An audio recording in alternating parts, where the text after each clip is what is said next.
crap that took a dump on me. Years ago, someone dumped a Ford Raptor Powerwheels within Mount Hood National Forest, and my Instagram followers voted for me to build the ultimate two-seater four-wheel drive Powerwheels using a Polaris Sportsman as the chassis. There is a full build video on this channel, and I'll link it in the description below. All right, first start, cold start, but first start, fuel pump cycle, handbrake. And my dog's gonna be mad at me. I know Kawasaki. He wants to go riding.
We made it. We are inside the van. Can't stand this rain. A few moments later.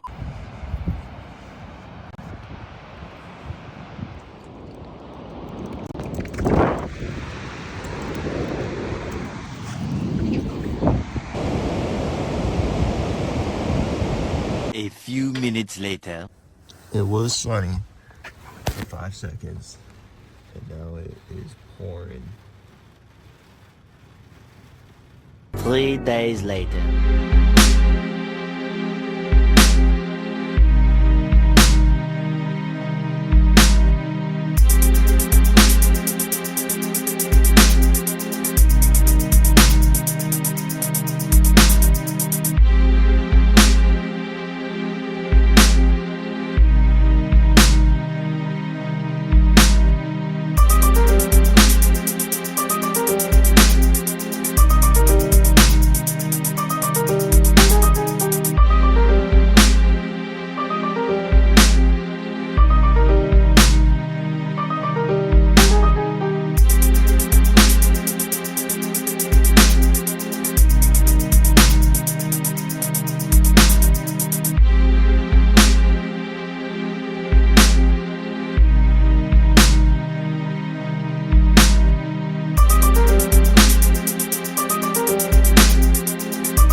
already over there on the bottom, the gray button. Perfect. And if you want to include Banshee Hill, that'd be awesome. I won't tell.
pickup dumpster Raptor. Beautiful day. It's been, the weather's been bipolar. It's